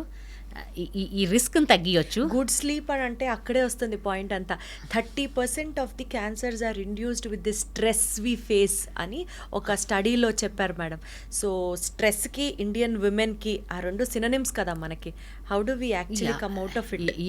అది వెరీ ఇంపార్టెంట్ పాయింట్ మీరు తెచ్చారమ్మా. యాక్చువల్లీ స్ట్రెస్ అనేది యాక్చువల్లీ కొన్ని ప్రూవ్ చేశారు. ఈవెన్ నా ఇండివిజువల్ అబ్జర్వేషన్లో కూడా స్ట్రెస్ అనేది main one of the risk factors for cancers, especially Indian women. అంటే మల్టీ టాస్కింగ్ చేస్తాం ఇండియన్. ఒకప్పుడు ఉమెన్ అంటే Indian women especially they are not breadwinners. ఇంట్లో ఉండి అన్నీ చూసుకునేవాళ్ళు. ఎప్పుడు women are support system, centre point of the family. కానీ దేనికి ఇంటి వరకే పరిమితమై ఇంట్లో అన్నీ చూసుకునేవాళ్ళు. బట్ ఇప్పుడు అంటే ఉంటుంది ఒక ఇది ఉంటుంది, భోజ్యేషు మాత కార్యేషు దాసి, అలా ఉంటుంది. It is a description for given for a ideal Indian నీతి సారాలో చెప్పారనమాట. ఐడియల్ ఇండియన్ ఉమెన్ అంటే ఈ డిస్క్రిప్షన్ ఉంది అని. కానీ ఇప్పుడు modern Indian women not instead of that, those in addition to doing all those virtues, they are going out and earning also. They are the breadwinners also for the family. So అంటే ఈ అన్నిట్లో multi tasking అనమాట. పొద్దున్న లేచిన దగ్గర నుంచి ఇంట్లో పని తప్పవు. ఇంట్లో పని ఎవరికైనా, ఏ ఉమెన్కైనా ఇంట్లో పిల్లల్ని చూసుకోవటము, ఇంట్లో అందరినీ చూసుకోవటము, పెద్దవాళ్ళని పిల్లల్ని అందించి, and going and they are not only going out and working, they are excelling in their profession. ఏ ప్రొఫెషన్లో అయినా దే ఆర్ ఎక్సెలింగ్. సమర్థవంతంగా బయట కూడా వాళ్ళ ఒక వృత్తిని నిర్వహిస్తున్నారు. వాళ్ళ రంగంలో నిష్ణార్థులుగా నిలుస్తున్నారు. ఇవన్నీ అంత సమర్థవంతంగా ఇంట్లో పనులు బయట పనులు చేయాలి అంటే డెఫినెట్గా మల్టీ టాస్కింగ్లో స్ట్రెస్ అనేది మేజర్ ఫ్యాక్టర్ అమ్మ. అండ్ డిఫరెంట్ నేను చూశాను కొంతమంది ఉమెన్ బ్రెస్ట్ క్యాన్సర్స్తో వస్తారు. వాళ్ళకి రీసెంట్గా ఫ్యూ ఇయర్స్ బ్యాక్ చాలా లైఫ్ ఏదన్నా మేజర్ వాళ్ళు ఎక్కువగా నా అబ్జర్వేషన్లో తర్వాత బ్రెస్ట్ క్యాన్సర్ బయటపడతాం వల్ల. అంటే నాకు అప్పుడు అనిపించింది stress is the major cause, one of the major causes apart from all these things. దానివల్ల కూడా మేబీ బ్రెస్ట్ క్యాన్సర్ ఎక్కువగా ఉండటానికి కారణం ఇప్పుడు ఇండియన్ ఉమెన్లో అది కూడా ఒక కాజ్. సో డెఫినెట్లీ స్ట్రెస్ అంటే ఈజీగా తీసుకునే ఫ్యాక్టర్ లేదు. ప్రతి ఉమెన్ కూడా డెఫినెట్గా ఎన్ని సమర్థవంతంగా నిర్వహిస్తున్నారు తప్పదు. కానీ వాళ్ళకి మీ టైం అనేది వాళ్ళకి టైం తీసుకొని ఇది వాళ్ళకి ఏదైతే రిలాక్సేషన్ ఉంటుందో, ఒక గంట యోగా అవని, మెడిటేషన్ అవనివ్వండి, ప్రేయర్స్ అవనివ్వండి, ఏదో ఒకటి వాళ్ళ టైం వాళ్ళు తీసుకొని రిలాక్స్ అవటం వల్ల డెఫినెట్గా స్ట్రెస్ తగ్గుతుంది. మిగతా పనులు కూడా సమర్థవంతంగా నిర్వహించగలరు. మేడం, యూజువల్గా 45% ఆఫ్ ది క్యాన్సర్ పేషెంట్స్కి డిప్రెషన్ ఉంటుంది అన్నది ఒక పాయింట్ ఫోకస్ అవుతుంది. ఇండియాలో ఆంకాలజికల్ ట్రీట్మెంట్లో భాగంగా ఎస్పెషల్లీ మెంటల్ హెల్త్కి సంబంధించి కూడా ఈక్వల్ వెయిటేజ్ రావట్లేదు అనే ఒక యాంగిల్ ఉంది. దానికి మీరు ఏం చెప్తారు బీయింగ్ ఎన్ ఆంకాలజిస్ట్? తప్పకుండా నీ పాయింట్ చాలా కరెక్ట్ అమ్మా. యాక్చువల్లీ ఏంటంటే ఎవరికైనా అంటే ఏ ఏజ్ గ్రూప్కైనా క్యాన్సర్ అనే పదం అంటే వాళ్ళకి చాలా వరకు ఇండియాలో ఏమంటారు, పేషెంట్కి తెలియదు మేడం చెప్పొద్దు అంటారు. నెక్స్ట్ క్వశ్చన్ అదే. చెప్పొద్దు అన్నప్పుడు చెప్పకుండా మనకు ట్రీట్మెంట్ చేయలేము. వాళ్ళకి ఎట్లకల్లా తెలుసు. ఇప్పుడు ఎవరు ఇగ్నోరెంట్ కాదు. కీమోథెరపీ ఇచ్చేటప్పుడు జుట్టు వాళ్ళకి అన్నీ తెలుసు. ఇప్పుడు పేషెంట్కి ఇప్పుడు everybody is in social media, TV చూస్తున్నారు. ఈవెన్ విలేజెస్లో వాళ్ళు కూడా అందరికీ అన్ని అవగాహన ఉంటుందమ్మా. చెప్పకపోవటం అనేది ఇది కాదు. నేను అంటే ఇప్పుడు కాకపోయినా చెప్పే విధంగా కూర్చొని నెమ్మదిగా చెప్తే వాళ్ళు కూడా బాగానే తీసుకుంటారండి అని నేను పేషెంట్ అటెండెన్స్ని ఫస్ట్ కన్విన్స్ చేసి పేషెంట్కి చెప్పాలి. చెప్పిన తర్వాత కొంతవరకు ఎవరికైనా ఏ ఏజ్ గ్రూప్ అయినా, ఈవెన్ పిల్లలు పెద్దోళ్ళు అయ్యి అన్ని బాధ్యతలు తీరి వాళ్ళకు కూడా స్ట్రెస్ అనేది అంటే ఒక స్టేజెస్ ఉంటుంది. ఫస్ట్ డినయల్ ఉంటుంది అనమాట. నాకెందుకు వస్తుంది, నాకు రాదు, అది తప్పమో రిపోర్టు, అది అవ్వదులే అనే యాక్సెప్ట్ చేస్తాం కష్టం. డినయల్ ఉంటుంది. తర్వాత యాంగర్, అసలు నాకెందుకు వచ్చింది. చాలామంది వచ్చి అడుగుతారు, డాక్టర్ గారు నేను చాలా మంచి లైఫ్ స్టైల్ మెయింటైన్ చేసే త్రూ అవుట్, నేను తాగను, స్మోక్ చేయను, వెజిటేరియనే, ఎక్సర్సైజ్ చేస్తాను, మెడిటేషన్ యోగా చేస్తాను, నాకెందుకు వచ్చింది అంటారు. సో వాళ్ళకి స్ట్రెస్ ఉండొచ్చు అంటే అడుగుతారు. ఈ పాటలు అడుగుతారు. ఫస్ట్ డినయల్, నాకు రాదనుకుంటారు. వచ్చిందని తెలిసిన తర్వాత anger, why it has happen to me, because ఇన్ఫైట్ చాలామంది తాగుతారు, స్మోకింగ్ చేస్తారు, వాళ్ళకి రాకుండా నాకెందుకు వచ్చిందని యాంగర్ ఉంటుంది. తర్వాత బార్గెనింగ్కి వస్తారనమాట. తర్వాత యాక్సెప్టెన్స్ ఉంటుంది. ఈ స్టేజెస్ అందరూ వెళ్తారు. యాక్సెప్టెన్స్ ఉన్న తర్వాత they will accept it and పాజిటివ్గా తీసుకున్నారు, పాజిటివ్గా వెళ్ళి మంచిగా ఇది. కొంతమంది యూజువల్గా ఏంటంటే ఏజ్ గ్రూప్ అంటే చిన్న, ఇప్పుడు ఈ బ్రెస్ట్ క్యాన్సర్ 40sలో ఎక్కువ వస్తాయి అన్నమాట. అప్పుడు ఫ్యామిలీ ఆల్సో ఈజ్ యంగ్ అమ్మ. అంటే వాళ్ళ పిల్లలు జస్ట్ ఇంటరు డిగ్రీ అలా ఉన్నప్పుడు డెఫినెట్గా మదర్స్ ఎస్పెషలీ దే ఫీల్, అంటే వాళ్ళ గురించి కాదు, వాళ్ళకి ఇలా క్యాన్సర్ పదం వినగానే వాళ్ళకి ఏమన్నా అయితే ఫ్యామిలీ ఏమవుతుంది అనే ఆందోళన ఎక్కువ, భయము ఆందోళన ఎక్కువ, వాళ్ళు ఎక్కువ డిప్రెషన్లోకి వెళ్తారు. అప్పుడు డెఫినెట్గా డాక్టర్స్ మనకి టైం ఉండదు, అది ఏం లేదు, టైం తీసుకోవాలి, తీసుకొని పేషెంట్ కౌన్సిల్ చేయాలి ఫస్ట్, అది చాలా ఇంపార్టెంట్. ఇప్పుడు మనం ఒక్కసారి డాక్టర్ బాగా మాట్లాడి ఇలా అమ్మని ఎక్స్ప్లెయిన్ చేసి వాళ్ళకి మనోధైర్యం ఇస్తే డెఫినెట్గా వాళ్ళు పాజిటివ్ యాటిట్యూడ్కి వస్తారమ్మా. ఇంకా కూడా కొంతమంది వాళ్ళకి పేషెంట్ సపోర్ట్ గ్రూప్ అని ఉంటుంది. అంటే ఆల్రెడీ ఈ ట్రీట్మెంట్ తీసుకొని దాని నుంచి బయటకు వచ్చిన వాళ్ళ నెంబర్లు ఇస్తాం, వాళ్ళతో మాట్లాడితే డెఫినెట్గా, అంటే ఈ సపోర్ట్ గ్రూప్ అనేది వెస్ట్లో చాలా స్ట్రాంగ్ ఉంటుంది. ఇప్పుడు మనకు కూడా కొన్ని ఉన్నాయన్నమాట. అంటే ఇప్పుడు మనం నాకు ఇండివిజువల్గా మన పాత పేషెంట్స్ నెంబర్స్ ఇస్తే వాళ్ళు మాట్లాడి వాళ్ళు కూడా కౌన్సిల్ చేస్తారు. చాలామంది patient out of the way వెళ్ళి వాళ్ళ ఇంటికి కూడా వెళ్ళి వాళ్ళకి మనోధైర్యం కూడా ఇచ్చిన వాళ్ళు ఉన్నారనమాట. అలాంటి సపోర్ట్ సిస్టమ్ మనకి ఇండియాలో డెవలప్ ఇంకా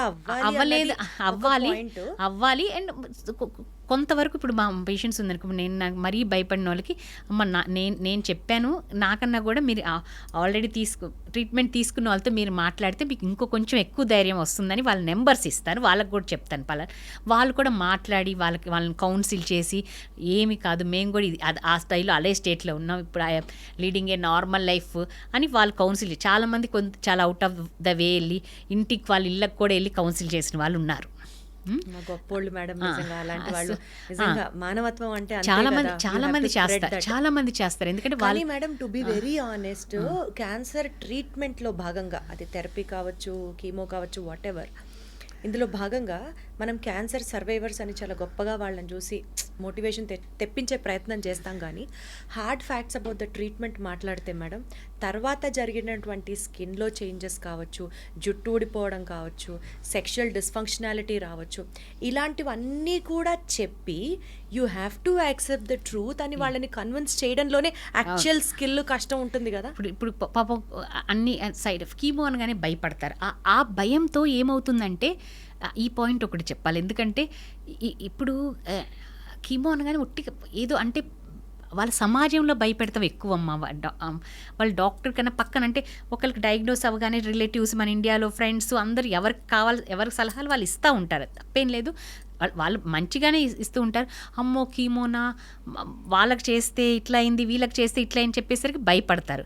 అంటే ప్రతి ఇండివిజువల్ పేషెంట్ అమ్మ ఈ క్యాన్సర్ థెరపీ అనేది పర్సనలైజ్డ్ మెడిసిన్. అంటే ఇప్పుడు 10 మందికి ఒక 2 సెంటీమీటర్ల బ్రెస్ట్లో లంప్ ఉందనుకో, క్యాన్సర్ గడ్డ ఉందనుకోండి, 10 మందికి ఒకలాగా ఉండదమ్మా. 10 మందికి డిఫరెంట్ ట్యూమర్ బయాలజీ ఉంటుందన్నమాట. 10 మందిది వాళ్ళ బయాలజీ ప్రకారం వాళ్ళ ప్రకారం ట్రీట్ చేస్తే వాళ్ళకి మెరుగు వస్తుందన్నమాట. ఇప్పుడు this is era of personalised medicine అనమాట. అందరినీ ఒకలాగా ట్రీట్ చేస్తే ఇప్పుడు one size won't fit all, one outfit అందరికీ సరిపోదు. నీ సైజ్ నాది, నా సైజ్, ఎవరి సైజ్ వాళ్ళకి. అట్లానే ఎవరు జీన్స్ ప్రకారం మనం ట్రీట్ చేస్తే పర్సనలైజ్ మెడిసిన్ అందరికీ బెనిఫిట్ ఉంటుంది, అందరికీ తగ్గుతుంది అనమాట. అందరికీ ఒకే రకంగా ట్రీట్ చేస్తే ప్రయోజనం ఉండదు. అలాగే అందరికి ఒకేలాంటి సిమ్టమ్స్ కూడా ఉండవు, because cancer is a silent killer అంటారు. How do the people get to know అండి ఇది క్యాన్సర్ సింపుల్? చాలా వరకు అడ్వాన్స్ స్టేజ్ లోనే తెలుస్తుంది. ఇప్పుడు బ్రెస్ట్ కైనా కూడా ఏమి సిమ్టమ్స్ ఉండవు, గడ్డ తగులుతుంది, గడ్డ తగిలేసరికి 2 సెంటీమీటర్స్ ఉంటుంది. ఇప్పుడు ఆ 2 సెంటీమీటర్స్ వచ్చేసరికి అగ్రెసివ్ క్యాన్సర్స్ అయితే బ్లడ్లోకి సెల్స్ వెళ్ళిపోతాయి, అప్పటికే డ్యామేజ్ జరుగుతుంది.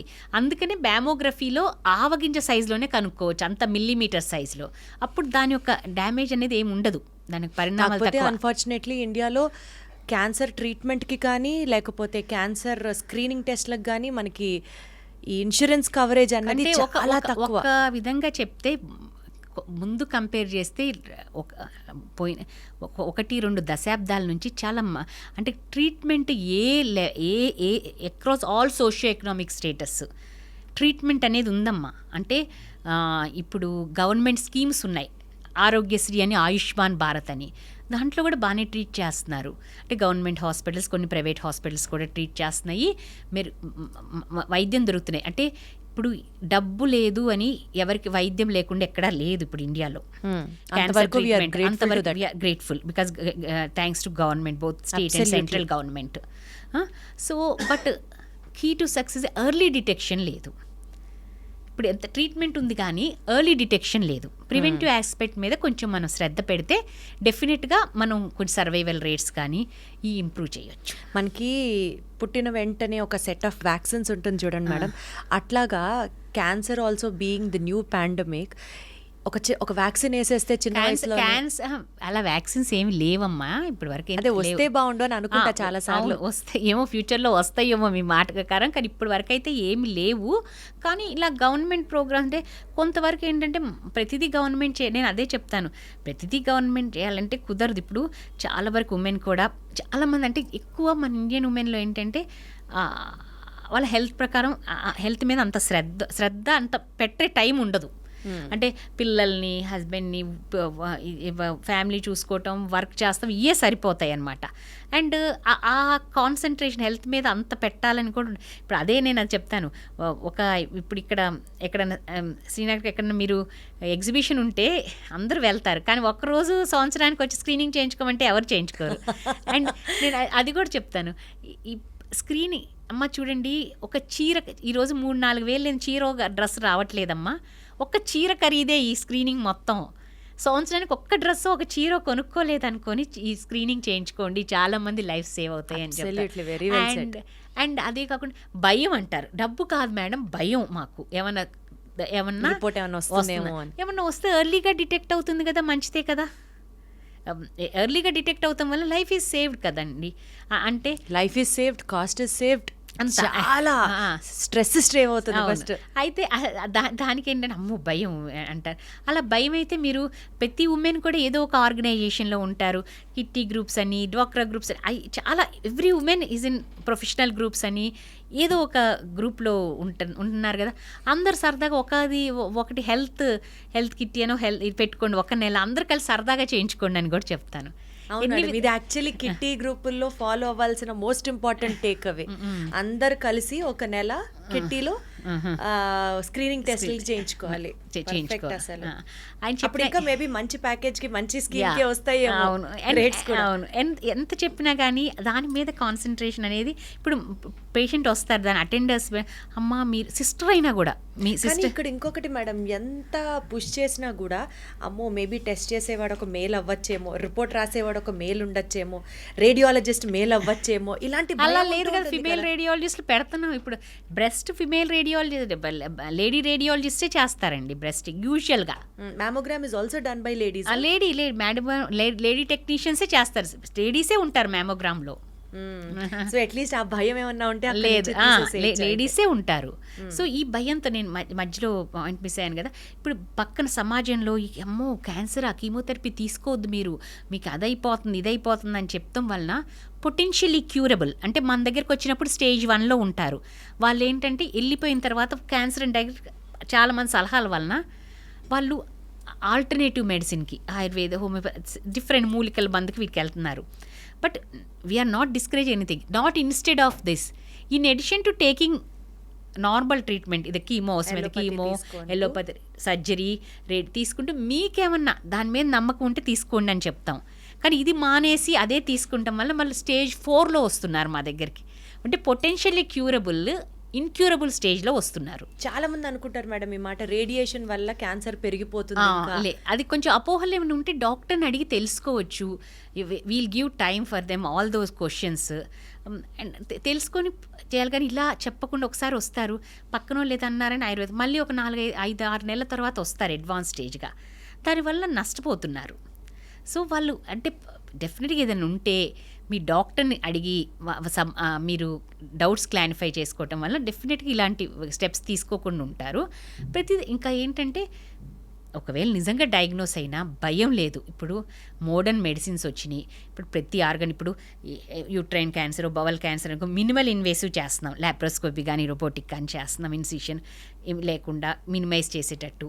అండ్ బ్రెస్ట్ అనుకోండి, ఒకప్పుడు బ్రెస్ట్ మొత్తం తీసేసేవాళ్ళు, కండరాలు అన్నీ తీసేసి చెయ్యంతా బోధ చేయలాగింత వాసిపోయి మజిల్స్ అని తీసుకెళ్ళి ఒకలాగా ఇమేజ్ ప్రాబ్లం ఉండేది, బాడీ ఇమేజ్ ప్రాబ్లం. మీరు ఇందాక అన్నారు కదా body image problem, psychological issues ఉండే.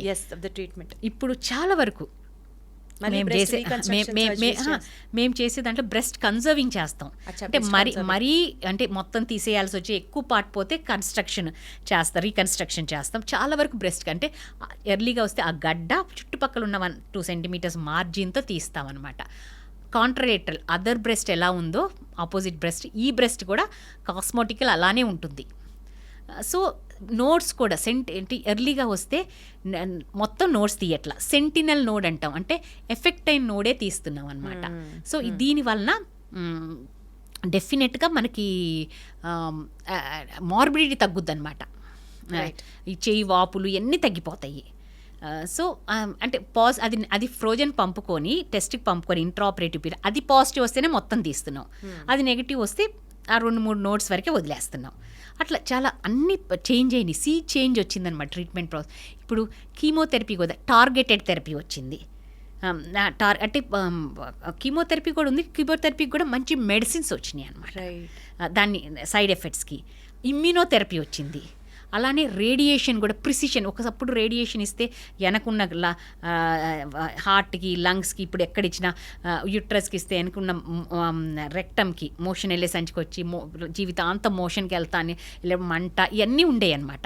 ఇప్పుడు ఆ రేడియేషన్ మంచి మెషిన్స్ వస్తే అక్కడి వరకే ఉంటుంది, పక్క టిష్యూస్కి మినిమం డోస్ వస్తుంది అనమాట. ఇట్లా ఇవన్నీ కూడాను. అండ్ ఒకటేంటంటే అడుగుతారు సైడ్ ఎఫెక్ట్స్ అంటారు, సైడ్ ఎఫెక్ట్స్ అన్నీ మందులు, జుట్టు ఊడిపోతుందా అని అడుగుతారు. బట్ జుట్టుకు మాత్రం ఊడిపోతుంది. నేను ఒకటే చెప్తానమ్మా, ఏముంది జుట్టు అనేది మళ్ళీ వస్తుంది. కీమోథెరపీ 6 సైకిల్స్ 8 సైకిల్స్ అది అయిపోయిన వెంటనే ఒక 3 వారాలకే స్టార్ట్ అవుతుంది. ఇప్పుడు తిరుపతి వెళ్ళి చేయించుకుంటారు కదా, అలా మళ్ళీ వస్తుంది, అలానే వస్తుందమ్మా. మీకేమన్నా ఇది ఉంటే మీకు కొంచెం రిలాక్స్డ్గా ఉందంటే ముందే వెళ్ళి ఎక్కడికైనా ఇచ్చేసి రండి, మీకు కూడా బాగుంటుంది. అలా ఏదో మనకి చెప్తాం వల్ల మనం వాళ్ళని కొంచెం కన్విన్సింగ్గా చేసి వాళ్ళు ఆ ఫీలింగ్ రాకుండా చూసుకోవాలి. అసలు చాలా చాలా చాలా ఒక పేషెంట్ని సైకలాజికల్గా ప్రిపేర్ చేయడం దగ్గర నుంచి this is okay, this is part of the game, ఏం పర్లేదు అని చెప్పడానికి మీరు పడుతున్న తాపత్రయంలోనే అర్థమవుతుంది ఒక పేషెంట్ వెల్బీయింగ్ కోసం మీరు ఎంత ఆలోచిస్తారు అని. తప్పదు కదమ్మా, అందుకనే డాక్టర్స్ అంటే అంతే. So one final conclusive question madam, ladies అందరికీ, ఈ మన వీడియో చూసే వాళ్ళందరికీ ఏం చెప్తారు? అంటే స్క్రీనింగ్ చేయించుకోవడం ఇంపార్టెంట్, కొన్ని క్యాన్సర్స్ని ప్రివెంట్ చేయడానికి వ్యాక్సిన్స్ మార్కెట్లో అవైలబుల్గా ఉన్నాయి. Apart from that eat good good life style maintain చేస్తూ ఉంటే, ఇది చాలా వేగ్గా చాలా ర్యాండమ్ సెంటెన్స్, బట్ యునో కొన్నిసార్లు కొన్ని మాటలు చెప్తే స్ట్రైట్గా అట్లా వెళ్ళిపోతాయి చూడండి, అండ్ ఇన్స్టెంట్గా ఒక చేంజ్ రావాలి అని ఎక్స్పెక్ట్ చేస్తాం మనం. అట్లా ఆ సిట్యువేషన్ ఎమర్జెన్సీని మీరు హైలైట్ చేస్తూ to all the ladies out there who are listening our podcast ఏం చెప్తారు? ప్రతి స్త్రీ కూడా వాళ్ళ కుటుంబంలో మూల స్తంభం లాంటి వాళ్ళు, centre point of their family. వాళ్ళు బాగుంటేనే వాళ్ళ కుటుంబం అంతా ఆరోగ్యంగా ఉంటుంది. సో వాళ్ళ ఆరోగ్యం కాపాడుకోవటం అనేది ప్రధాన బాధ్యతగా తీసుకోవాలి. ఇప్పుడు మనం ఫ్లైట్లో ట్రావెల్ చేసేటప్పుడు ఏమైనా లో ప్రెషర్ వచ్చినప్పుడు ఫస్ట్ మీరు మాస్క్ పెట్టుకొని తర్వాత అసిస్ట్ చేయమంటారు. ఫస్ట్ మీరు బాగుంటేనే మీ కుటుంబం అంతా బాగుంటుంది. సో మీ ఆరోగ్యం పట్ల శ్రద్ధ వహించి ఏదన్నా ప్రాబ్లం ఉంటే వెంటనే డాక్టర్ని సంప్రదించాలి. రైట్. అండ్ స్క్రీనింగ్ టెస్ట్ కూడా రెగ్యులర్గా చేసుకోవాలి. వాళ్ళ స్ట్రెస్ రిలీవింగ్కి ఈ మెడిటేషన్, యోగా లాంటి వాళ్ళ టైం, మీ టైం అనేది వాళ్ళ టైం తీసుకొని వాళ్ళ రిలాక్సేషన్ అనేది చేసుకోవాలి. ఎస్. సో మీ టైం తప్పు కాదు, స్ట్రెస్ వద్దు, లైఫ్లో ఉండేవి ఎటు ఉంటూనే ఉంటాయి. So find your time, find your peace, and మీ హెల్త్ ఈజ్ ఇంపార్టెంట్. అప్పుడు కమ్స్ ది ఫ్యామిలీ అన్నది స్పష్టంగా అర్థమవుతుంది. Thank you so much madam. థ్యాంక్ యూ అమ్మా.